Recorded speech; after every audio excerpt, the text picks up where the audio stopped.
Hello everyone, welcome to auto I S academy YouTube channel. और हमारी जो सारथी series जो स्टार्ट की हुई है एच एस मेंस के लिए, इसमें आप सभी का बहुत बहुत स्वागत है। और आज की इस सीरीज़ में हम मॉडर्न इंडियन हिस्ट्री का जो है उस कुछ क्वेश्चन जो हैं वो आज हम अटेम्प्ट करेंगे और देखेंगे कि हिस्ट्री के क्वेश्चन हमें किस तरह से जो हैं वो अटेम्प्ट करने चाहिए। आज की जो हमारी जो भी आज का हमारा लेक्चर है, इस लेक्चर का पीडीएफ जो है वो आपको हमारे O2 IAS अकेडमी के ऐप के ऊपर अवेलेबल रहेगा। और ये ऐप जो है वो आप गूगल प्ले स्टोर से जो है उसको डाउनलोड कर सकते हैं और डाउनलोड करके आज के पीडीएफ को जो है डिटेल में स्टडी कर सकते हैं। आज के इस लेक्चर में हम मॉडर्न हिस्ट्री को डिस्कस करेंगे कि मॉडर्न हिस्ट्री के जो हमारे आंसर राइटिंग है वो कैसी होनी चाहिए। और इसके लिए जो आज मैंने टॉपिक चूज़ किया है that is the advent of European and consolidation of British empire. जैसा कि हम जानते हैं कि ये बहुत एक कॉमन टॉपिक है अपने एग्ज़ाम पॉइंट ऑफ व्यू से लेके, और कई बार यहाँ पे क्वेश्चन जो है वो 1857 के रिवोल्ट से ये पूछा भी जा चुके हैं आगे। तो यहाँ से बहुत बार एक एक्सपेक्टेड क्वेश्चन जो है वो आने की उम्मीद होती है। तो आज इसी टॉपिक से मैंने एक क्वेश्चन जो है वो आपके लिए लिया है, and this question is The victory of British and Vandivash brought to fore the unparalleled strength of British and sheer weakness on the part of the French forces. Discuss it. देखिए student, जब आप किसी भी question को mains में write down करते हैं तो एक तो कोशिश कीजिए कि कम से कम उस क्वेश्चन को आप 2 बार ज़रूर रीड करें ताकि उस क्वेश्चन की जो सही थीम है वो आपको समझ में आ जाए। दूसरा पॉइंट होता है कि उस क्वेश्चन के अंदर हमें ये देखना होता है कि इसमें की वर्ड क्या है और पूछा क्या गया है। जैसे कि इसमें हम देखेंगे कि एक तो स्ट्रेंथ ऑफ ब्रिटिश एम्पायर पूछा गया है और दूसरा साथ साथ में एक weakness on the part of the French forces, इसको इसके अंदर जो है डिस्कस किया गया है। तो हमें दोनों को ही यहाँ पे इसको डिस्कस करना है। अब हम पहले ये देखते हैं कि इस तरह के क्वेश्चन को हमें यहाँ पे किस तरह से जो है वो इसको अटेम्प्ट करना है।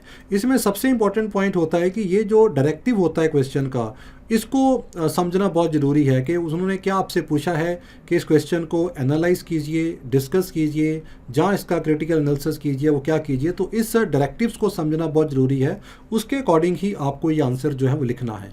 अब अगर हम इसमें ये देखेंगे कि इस क्वेश्चन का हमारा स्ट्रक्चर क्या होना चाहिए, की डिमांड क्या है, तो जैसा मैंने अभी बताया कि जो डिमांड अगर हम यहाँ पे देखेंगे तो हमें फाइंड आउट करने हैं वेरियस रीज़न जिसके कारण जो फ्रेंच थे वो बैटल ऑफ वेंडिवाश में हारे, और ब्रिटिश ईस्ट इंडिया कंपनी की स्ट्रेंथ क्या है उसको हमें एनालाइज करना है।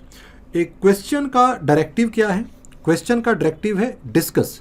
तो डिस्कस का मतलब ये होता है कि जब आपको ये क्वेश्चन को अटेम्प्ट करना है तो इसका एक बहुत ही कॉम्प्रिहेंसिव एनालिसिस आपने लेना है, जहाँ पे आप दोनों ही पर्सपेक्टिव से, चाहे वो फ्रेंच पर्सपेक्टिव है चाहे वो ब्रिटिश पर्सपेक्टिव है, उसको बहुत इन डेप्थ एनालिसिस करना है और उसके रिगार्डिंग जो भी आपके पॉइंट हैं, चाहे वो फेवर में है चाहे वो अगेंस्ट में है, उनको दोनों को वहाँ पे लिखना होता है। तो डिस्कस जो डायरेक्टिव होता है क्वेश्चन का, ये एक डिटेल्ड एनालिसिस और एक कॉम्प्रिहेंसिव कवरेज की जो है वो डिमांड करता है, और यही हम अपने क्वेश्चंस में आगे जो है इसको अटेम्प्ट करेंगे।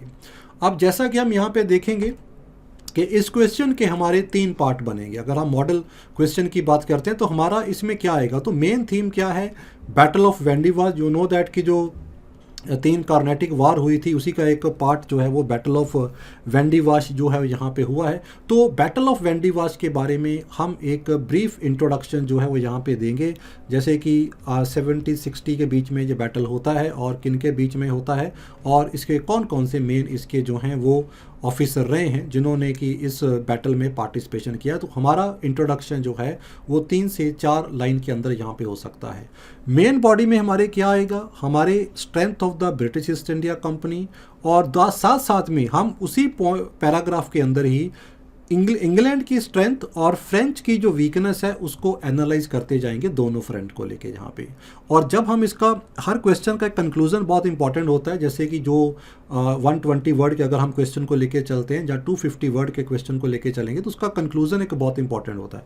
तो इसके अंदर वी विल बेसिकली सी कि इस बैटल का सिग्निफिकेंस क्या था इंडियन हिस्ट्री के अंदर, और इसने आने वाली जो इंडियन हिस्ट्री को किस तरह से शेप किया, किस तरह से जो ब्रिटिश थे they become the dominating power in the India, उसको हमें इस कंक्लूजन के अंदर जो है डिफाइन करना है। तो ये हमारे क्वेश्चन का एक स्ट्रक्चर आ जाता है। अब इसके रिगार्डिंग मैंने आपके लिए इसका एक मॉडल आंसर भी छोटा सा तैयार किया है ताकि आप इसको थोड़ा बेटर अंडर कर सकें। तो सबसे पहले हमें ये, जैसा मैंने बताया था कि इस इंट्रोडक्शन के अंदर हमें बैटल ऑफ वेंडी वाश का 1760 में वो ये बैटल हुई है, तो ऐसी कोई बैटल जब आप लिखते हैं तो उसको ब्रैकेट में उसका ईयर जरूर मेंशन कीजिए, उससे थोड़ी क्लैरिटी जो है और भी बढ़िया आ जाती है। तो इस बैटल को इंग्लैंड ने वोन किया था, किसकी कमांड के नीचे? जनरल आयरी क्यूटी के नीचे इसको इन्होंने जो था इस बैटल को वोन किया था। सो इस तरह से एक सिंपल इंट्रोडक्शन से हम बैटल ऑफ वेंडी वाश को यहाँ पे डिफाइन कर सकते हैं। अब दूसरा पॉइंट आता है कि इसके रीज़न क्या थे, ब्रिटिश सक्सेस के रीज़न क्या थे और फ्रेंच फेलियर रीज़न क्या थे। तो हम यहाँ पे 4-5 जो है मेजर प्रोमिनेंट रीज़न ले सकते हैं, जैसे कि नेचर ऑफ कंपनी। इंग्लिश एक प्राइवेट ओन्ड कंपनी थी, बेटर कंट्रोल थी, गवर्नमेंट का उसके अंदर इंटरफेरेंस बहुत कम था। दूसरी तरफ जो फ्रेंच कंपनी थी वो एक गवर्नमेंट कंट्रोल कंपनी थी, तो उनकी डिसीजन मेकिंग इतनी फास्ट नहीं होती थी जितनी कि ईस्ट इंडिया कंपनी की होती थी। दैट इज़ वाई जिसका डिसीजन स्ट्रांग होगा उसकी स्ट्रेटजी भी बेटर जाएगी और उसका जो रिजल्ट है वो भी फास्ट आएगा। तो ये एक तो डिफरेंस था। इंग्लिश नेवी, पुर्तगीज़ के आने से ही हमने देखा है कि blue water policy and all, ये शुरू से एक उस समय एक कंटेंशन रहा है कि जो सी पे रूल करेगा वही वर्ल्ड के ऊपर रूल करेगा।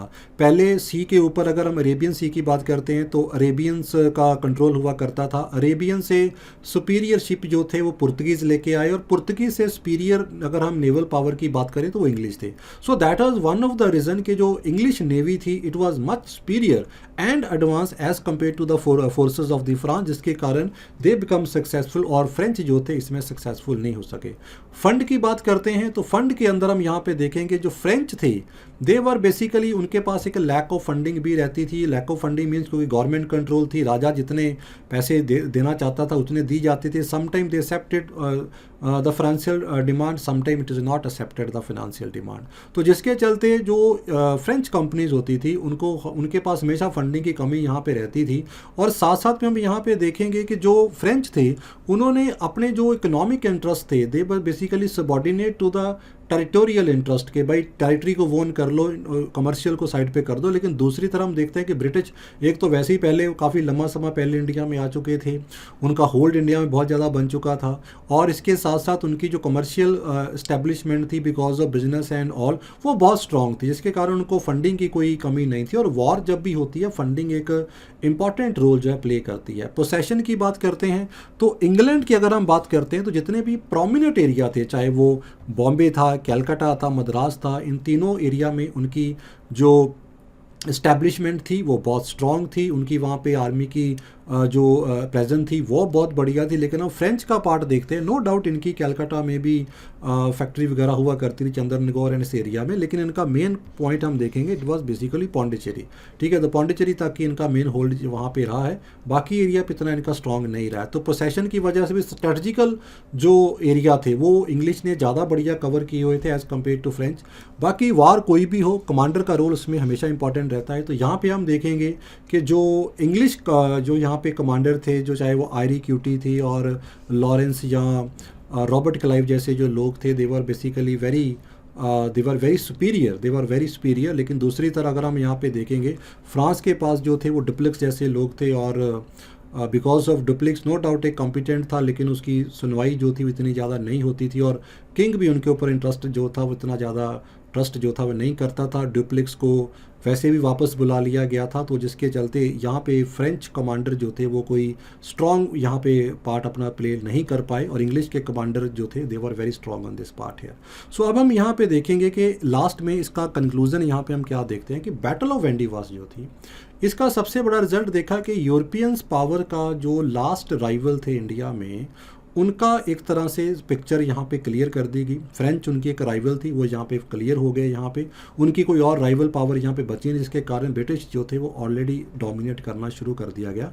बैटल ऑफ प्लासी में ऑलरेडी बंगाल के ऊपर एक तरह से उनका इनडायरेक्ट कंट्रोल तो आ ही चुका था, लेकिन इसके बाद बैटल ऑफ वेंडी वाश और इसके बाद बैटल ऑफ बक्सर 1764 के चलते जो इंग्लैंड ईस्ट इंडिया कंपनी थी it become a unquestionable ruler of the India जो थे वो यहाँ पे बन चुके। तो इसके बाद इनका एक्सपेंशन जो है वो इंडिया में स्टार्ट हो गया था कंसोलिडेशन को लेके। So student, this is one of the एक way that you can write this particular answer. Again this is a one of the model answer. आप इसमें और भी ज़्यादा इम्प्रोवाइजेशन कर सकते हैं और भी अच्छे फैक्ट इसके अंदर जहाँ पे आप जो है वो यहाँ पे ला सकते हैं.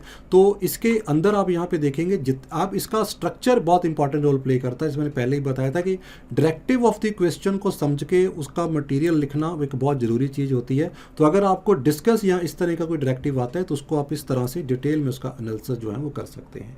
लास्ट में I have taken some question for your practice part here. इन्हीं टॉपिक में से कुछ यहाँ पे मैंने लिए हैं. 2 क्वेश्चन है आपके पास. First is, although the Portuguese earmark European era in India, they failed to emerge as major colonial power on Indian landscape. इसके रीज़न क्या थे? ठीक है, क्योंकि पुर्तगीज सबसे पहले इंडिया में आ चुके थे लेकिन फिर भी वो इतने स्ट्रॉन्ग नहीं बन पाए, रूलर नहीं बन पाए. इसके क्या रीज़न थे यहाँ पे?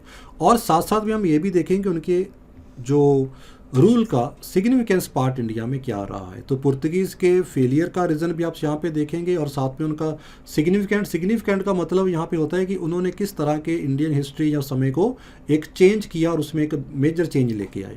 दूसरा क्वेश्चन है, discuss the various factor responsible for the success of English against the other European power. तो इसके भी आप बहुत सारे फैक्टर जो इसके ऊपर ABC फैक्टर करके इसको जो है यहाँ पे लिख सकते हैं. Again you have to write the detail discussion here. तो यहाँ पे लिखना है. तो ये आपके लिए 2 क्वेश्चन जो हैं वो प्रैक्टिस के लिए दिए गए हैं. इन क्वेश्चन के आंसर लिख के आपको इस नंबर के ऊपर व्हाट्सअप करना है.